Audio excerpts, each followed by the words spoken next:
আসসালামু আলাইকুম। আমার নাম সিফাত। আমার বাসা বরিশাল মেহেন্দিগঞ্জ। আমার ছোটবেলা থেকে আমার একটা স্বাস্থ্য বোনের সাথে আমার প্রেমের সম্পর্ক ছিল। ও যখন ক্লাস 6-এ পড়ে তখন থেকে ওর সাথে আমার প্রেমের সম্পর্ক ছিল। পরে এভাবেই আমাদের সম্পর্ক গড়ে তোলে। ও যখন যা কিছু চাইতো, মানে ও যখন যা কিছু আবদার, আমার সাধ্যের মধ্যে আমি সবকিছু ওরে দেওয়ার চেষ্টা করতাম। ও যখন যা কিছু বলতো তাই রাখতে চেষ্টা করতাম। এভাবে চলতে থাকে ক্লাস 6 থেকে। ও যখন ক্লাস 6-এ পড়ে তখন থেকে। ও যখন ক্লাস 10-এ ওঠে তখন ওর বাবা মা ওরে অন্য জায়গায় বিয়ে দিয়ে দেয়। পরে ওই সংসার ভাঙ্গা 2 মাসের মাথায় ওই ছেলেকে ডিভোর্স দিয়ে আবার চলে আসে আমার কাছে। আমি কি করছি, আমার ফ্যামিলির অমতে, আমার ফ্যামিলি কেউ জানে না, এই ফ্যামিলির অমতে ওরে আমি বিয়ে করি। ওরে বিয়ে করিয়া আমি তখন গ্রাজুয়েশন কমপ্লিট করি। আমি তখন কোনো জব করার চেষ্টা আমি করি নাই, কেননা ওরে ভালো রাখতে যায়, ভালো রাখার চেষ্টা করতে যাই আমি দেশের বাইরে চলে যাই। কিন্তু আমার ফ্যামিলি কেউ এই ব্যাপারটা জানে না যে আমি ওর বিয়ে করি। ওর ফ্যামিলি সবাই জানে আমি দেশের বাইরে চলে যাই। এবং ওর সাথে আমি দেশের বাইরে যাওয়ার আগে সর্বশেষ কথা বলি যে পৃথিবীর সব যদি আমার সাথে বেইমানি করে তাহলে তুমি কখনো আমার সাথে বেইমানি করবে না। কারণ তোমাকে সেই ছোটবেলা থেকে আমি তোমাকে ভালোবেসে এসেছি, তারপর তোমাকে অন্য জায়গায় বিয়ে দিছে, আবার সেই জায়গা থেকে চলে আসছো, আবার আমি তোমাকে গ্রহণ করছি, তুমি কখনো আমার হাত ছাড়বা না। পরে ও আর আমি দুজনে একটা কোরআন শপথ করি। কোরআন মাজিদ হাতে নিয়ে ও শপথ করে ও আমাকে ছেড়ে অন্য কারো সংসারী করবে না, আর আমাকে ছেড়ে কখনো যাইবে না। আর আমিও শপথ করি আমি ওরে ছাড়িয়া কখনো যাই না, আর ওরে ছাড়া আমি কোনো মেয়ের সাথে সংসারী করবো না। এতটাই ওরা আমি বিশ্বাস করতাম, এতটাই ভালোবাসতাম। ওরে দেশের বাইরে যাওয়ার পরে ওরে পড়ালেখা করাইতে ওরে হাত খরচ দিতাম, সবকিছু দিতাম। ওরে বলতাম যে তুমি পড়ালেখা করবা, ভালো শিক্ষিত হইবা, ভালো রেজাল্ট করবা, তাহলে আমার ফ্যামিলি তোমার দূরত্ব মানিয়ে নিবে। ও যখন এসএসসি পরীক্ষা দিবা, এসএসসি পরীক্ষা দেওয়ার পরে ও আমাদের মেহেন্দিগঞ্জেরই মহিলা কলেজে ওরে ভর্তি করাই। তখন ও মহিলা কলেজে পড়তে থাকে। ওরে শুধু একটা কথাই বলতাম যে কখনো আমার হাত কখনো তুমি ছাড়বা না, কারণ অনেক সাধনার বিয়ে আমাদের। ও আমাকে সবসময় আশ্বাস দিত যে আমরা ছোটবেলা থেকে ভালোবেসে আসছি, আমি কেন তোমার হাত ছাড়বো। পরে আমি বিদেশ যাওয়ার পরে ও মেহেন্দিগঞ্জের কয়েকটা ছেলের সাথে রিলেশন করে। তখন আমি দেশের বাইরে, তখন আমি জানতে পারিনি। একটা ছেলের সাথে ও রিলেশন করে, ওই ছেলেটার বাসায় ও বিয়ে দাবি নিয়ে উঠছে, অনশন করছে। পরে ওই ছেলেটার পরিবার ওই ছেলেটা ওরে গ্রহণ করেনি। তখন ও সুইসাইড করতে যায়, তখন হাসপাতালে ভর্তি ছিল 2-3 দিন। আমাকে বলা হয়েছে যে ও অনেক অসুস্থ, হঠাৎ করিয়া অসুস্থ হইয়া হসপিটালে ভর্তি। আমি কি করলাম যে আমার ওয়াইফ, আমার বউ হসপিটালে ভর্তি থাকবে। আমি বলছি ঠিক আছে, ওরা সুন্দরভাবে ট্রিটমেন্ট করেন, সব খরচ আমি দিব, কারণ আমি তো ওর হাজবেন্ড। কিন্তু তখন আমি জানতে পারিনি যে ও আরেকটা ছেলের জন্য ও সুইসাইড করতে গেছে। তখন ওর হসপিটালের খরচটা আমি বহন করি। এটা আমার জন্য খুবই একটা লজ্জার বিষয় যে আমার বউ আরেকটা ছেলের বাসায় যায় উঠছে বিয়ে দাবি নিয়ে। পরে আমি বিদেশ থেকে আসছি। বিদেশ থেকে আসার পরে তখন আমি এই ঘটনা জানতে পারিনি। বিদেশ থেকে আসার পরে ও আমার বলতে আছে যে ও বরিশাল ভার্সিটিতে অ্যাডমিশন নেবে, বরিশাল কোর্সিং করবে, বরিশাল ভালো কলেজে ভর্তি হবে। আমি বলছি যে ওকে ঠিক আছে, তোমাকে যেহেতু আমি ভালোবেসে বিয়ে করছি, তুমি ভালো কলেজে ভর্তি হলে আমার ভালো, আমার বাবা মা তোমাকে দ্রুত গ্রহণ করবে। পরে ওরে কি করছি, ওরে বরিশাল রাইখা পড়াইতেছিলাম। ওরে শুধু একটা কথাই বলছিলাম, তুমি গ্রামের মেয়ে, আমি গ্রামের ছেলে, আমরা ছোটবেলা থেকে রিলেশন করছি, তোমাকে এক জায়গায় বিয়ে দিছি, ওই জায়গা থেকে আমার জন্য চলে এসছো। কিন্তু বরিশালে 1000টা ছেলে দেখবা, 1000টা ছেলে তোমাকে প্রপোজ করবে, অনেক বড় লোক ছেলে, অনেক সুন্দর ছেলে তোমাকে প্রপোজ করে, কিন্তু সবসময় মনে করবা তোমার স্বামী আছে, একটা মানুষ তোমাকে পাগলের মতো ভালোবাসে, এটা মনে করবা যেন একটা মানুষ তোমাকে বরিশাল রাইখা পড়াইতেছে।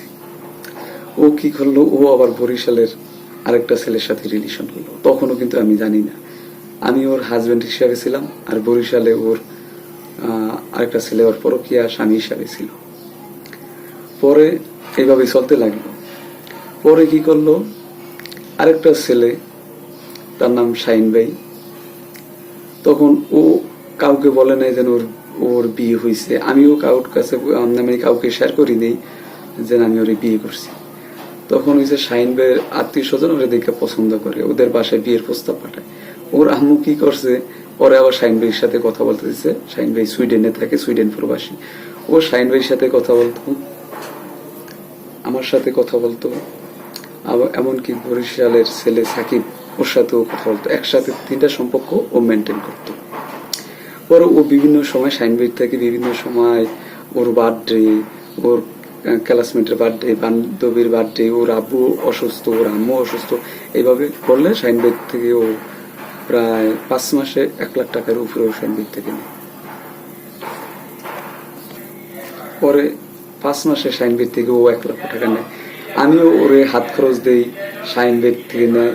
কিন্তু বরিশালে আরেকটা সাকিবের সাথে ও পরকীয়া সম্পর্কে লিখতাম। ওরা আমি যখনই প্রতি মাসে টাকা দিতাম তখনই জিজ্ঞেস করতাম, তুমি কি অন্য ছেলেদের সাথে রিলেশন করো?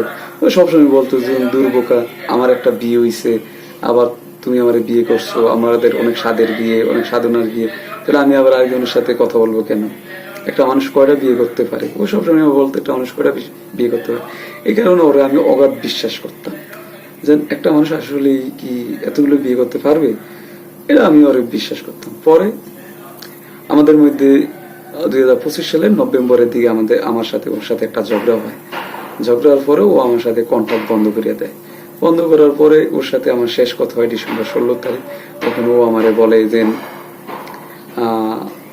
আমার বরিশাল আসার পিছনে সবচেয়ে বড় অবদান তোমার বেশি।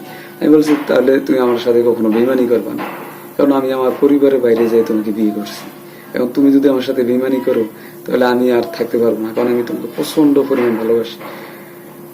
পরে ও কি করলো, ও ডিসেম্বরের 21 তারিখে 2025 সালের ওই সাকিবকে বিয়ে করে। তখন আমি জানতে পারি না। আর ওর সাথে আমার কথা বন্ধ হয়ে যায় ডিসেম্বরের 16 তারিখে। পরে আমি জানুয়ারির 1 তারিখে বরিশাল ও যে কলেজে ভর্তি হয় ওই কলেজে যাই, ও যেই রুমমেটের সাথে ছিল তাদের সাথে যোগাযোগ করি। পরে জানুয়ারি 5 তারিখে ওর নামে আমি একটা মামলা করি কোর্টে, যেন আমার বউকে আমি ফেরত চাই এগুলিয়া। কিন্তু জানুয়ারি 10 তারিখে ওর একটা বান্ধবী আমার ফোন দিয়ে বলতেছে যে ভাইয়া ও তো অন্য একটা ছেলেকে বিয়ে করছে। আমি বলছি কি বলো, আমি তোর স্বামী। ওরা বলছে যে না রে, বরিশাল যে ছেলেটার সাথে ও রিলেশন করতো ওই ছেলেটাকে বিয়ে করছে। তখন আমার মাথার উপরে মনে হয়েছে যেন একটা আকাশটা ভেঙে পড়তেছে, যেন কাকে বিশ্বাস করলাম, কাকে বিশ্বাস করিয়া বরিশাল রাখলাম, ছোটবেলা থেকে কাকে বিশ্বাস করিয়া ভালোবাসিয়া কাকে বিয়ে করলাম। তখন না আমি প্রচন্ড ভাবে মানসিক ভাবে ভেঙে পড়ি।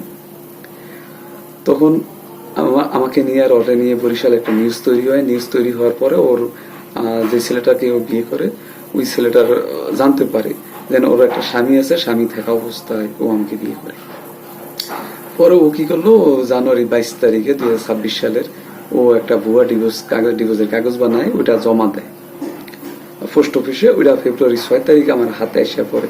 আমি ওর বিরুদ্ধে জানুয়ারি 5 তারিখে মামলা করছি, ওইটার হাজিরা ও ফেব্রুয়ারি 5 তারিখে কোর্টে এসে দিছে। তখন সবচেয়ে পৃথিবীর আমার কাছে সবচেয়ে একটা দুঃখের কষ্ট লাগছে কি, যে মানুষটাকে আমি ছোটবেলা থেকে বড় করছি, যে মানুষটার শখ চাহিদা আবদার সবকিছু পূরণ করতে চেষ্টা করছি, সেই মানুষটা ফেব্রুয়ারি 5 তারিখে কোর্টে উঠিয়া যখন বলতেছে যে স্যার আমার বর্তমান আরেকটা স্বামী আছে, তখন না আমি প্রচন্ড পরিমাণ কমাইছিলাম যে একটা মেয়ে যাকে আমি ভালোবাসলাম, যাকে ভালোবাসা বিয়ে করলাম, সেই মেয়েটা কোর্টে সবাই সামনে দাঁড়ায় বলতেছে তার অন্য একটা বর্তমান স্বামী আছে। আমি এটা শোনার জন্য বিন্দু পরিমাণ কোনো প্রস্তুত ছিলাম না। আমি সত্যি করে প্রচন্ড পরিমাণ ভালোবাসতাম।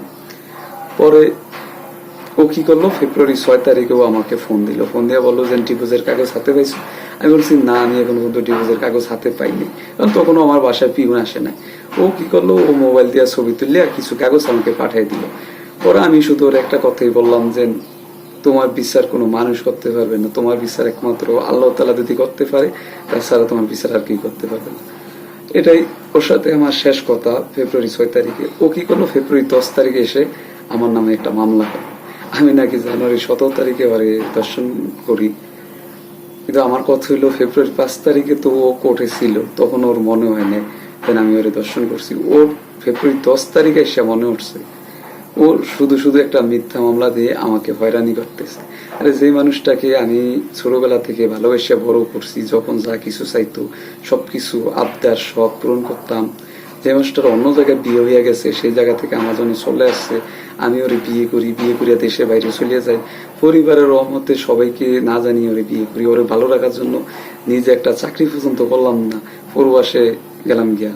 পরে হয়েছে ওর ভালো রাখার জন্য বড় বড় কলেজে ভর্তি করা, এই টাকা পয়সা সবকিছুতে সেই মানুষটা যখন আমার বিরুদ্ধে এক তো হয়েছে আমাকে না জানিয়ে অন্য একটা ছেলেকে বিয়ে করে, তারপর আমার নামে ভুয়া একটা ডিভোর্সের কাগজ তৈরি করে আমার নামে মিথ্যা একটা মামলা দেয়। আসলে সত্যিকারী ভালোবাসাটা মনে হয় এরকমই, যে যাকে সত্যিকারী ভালোবাসে তার কাছ থেকে এত বড় ধোকাটাই আশা করে। আমি না, ও আমার বিরুদ্ধে এত কিছু ঘটনা করলো, তারপর ওর প্রতি আমার বিন্দু পরিমাণ কোনো ঘৃণা জন্ম হয় না, কারণ ওরা আমি সত্যিকারই প্রচন্ড পরিমাণ ভালোবাসি। ওরে আমি অনেক বেশি ভালোবাসি। ও আমার নামে মিথ্যা মামলা দিয়ে হয়রানি করতেছে, ও আমাকে না জানিয়ে আরেকটা বিয়ে করছে, আমাকে ভুয়া ডিভোর্সের কাগজ দিছে, সবকিছু দিছে। তারপরও ওর প্রতি আমার বিন্দু পরিমাণও কোনো ঘৃণা হয় না, কারণ ওরা আমি প্রচন্ড পরিমাণে ভালোবাসি।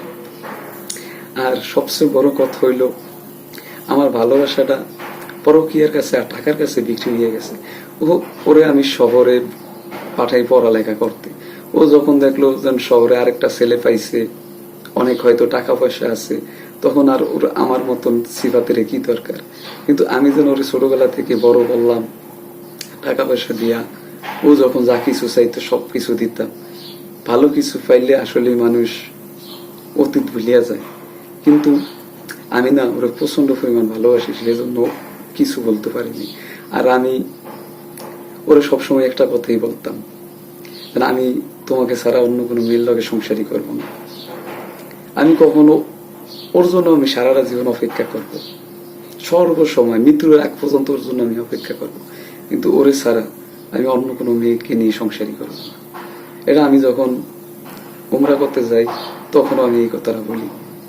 ও যখন আমার হাতে কোরআন মাজিদ দেয় তখন ওই কথাটা বলি, তোমাকে ছাড়া আমি অন্য মেয়ের সাথে কখনোই সংসারই করবো না। আমি প্রয়োজনে সারাটা জীবন এইভাবে কাটাই দিব, আর সারাটা জীবন তোমার অপেক্ষায় থাকবো। তুমি যদি কখনো মনে করো যে তুমি ওই জায়গায় সুখী নাই বা সুখী থাকতে পারবা না, আমার দরজা তোমার জন্য সবসময় খোলা থাকবে। কারণ আমাকে আমার আত্মীয় স্বজন পরিবার সবাই বলছে ওর বিষয় বা ওর ব্যাপারে কথা বলতে না, কিন্তু আমি তো ওরে প্রচন্ড পরিমাণ ভালোবাসি, এই জন্য সর্বসময় ওর বিষয়ে একটু কথা বলি। আর আমার পরিবারের সাথে এটা নিয়ে আমার অনেক ঝামেলা হয়েছে। ওর জন্য আমি প্রচুর মায়ের খেয়েছি, অনেক মায়ের খেয়েছি ওর জন্য, কিন্তু তারপরও ওরে আমি কখনো বলতে পারিনি। এমন হয়েছে ওর জন্য আমাকে আমার বাসার পরিবার, বাবা মা আত্মীয় স্বজন চাচারা সবাই আমাকে মেরে অজ্ঞান করে ফেলছে, তারপরও আমি ওরে বলতে পারিনি। ওরে আমি কখনো বলতে পারবো না, কিন্তু আমার ভালোবাসাটা পরকীয়ার কাছে আর টাকার কাছে বিক্রি হয়ে গেছে। সবার কাছে আমার একটা অনুরোধ, কখনো কেউ যদি রিলেশন করে বা ভালোবেসে বিয়ে করবেন, তাহলে কখনো বউকে দূরে রেখে পড়ালেখা করাইবেন না। আমার মতো আমি অগাধ বিশ্বাস করছি। আমি যদি বিন্দু পরিমাণ জানতাম যেন ও আমার সাথে এত বড় একটা বেইমানি করবে বা ধোকা দিবে বা প্রতারণা করবে, তাহলে আমি কখনো ওর বরিশালের মতন শহরে রেখে পড়ালেখা করাইতাম না। আমি তো বুঝিনি, আমি তো ওর প্রচন্ড পরিমাণ বিশ্বাস করছি, মনে করছি যে আমি তো ওর হাজবেন্ড, আর আমাদের তো ভালোবাসার বিয়ে, ও কখনো আমার সাথে বেইমানি করবে না। আর আমার সাথে বেইমানি করবে কেন? আমি তো ওর ভালো রাখার জন্য ভালো কলেজে ভর্তি করাইছি। যে মানুষটা ভালো রাখার জন্য ভালো কলেজে ভর্তি করে, সেই মানুষটার সাথে কি অন্য মানুষ কখনো বেইমানি করতে পারে? সর্বোপরি কথা হলো, ভালোবাসা মানুষের সাথে কখনো বেইমানি করতে নেই। আমি যেই ভুক্তভোগী শিকার, আমি মন থেকে কোনো ওরে ভালোবাসি। ওর প্রতি কখনো আমার বিন্দু পরিমাণ কোনো ঘৃণা জন্মায় না, আর ভবিষ্যতেও জন্মাবে না, কারণ ওকে মন দিয়ে ভালোবাসছি, একেবারে পিওর মন দিয়ে ভালোবাসছি। এই কারণেই হয়তো আমার কষ্টটা অনেক বেশি। আর ওর বিচার আমি দুনিয়ার কোনো মানুষের কাছে দিব না, আর কোনো আদালতে দিব না। আমি যেমন হাসি মুখে কথা বলতে আছি, কিন্তু তথ্যটা আমি সুখে নাই। আমার ভিতরটা যদি আমি দেখাইতে পারতাম অনেককে, তাহলে দেখাইতে পারতাম যে আমি কতটা কষ্টে আর কতটা অশান্তির মধ্যে আছি। আমি প্রতিদিন রাতে ঠিক মতন ঘুমাইতে পারি না।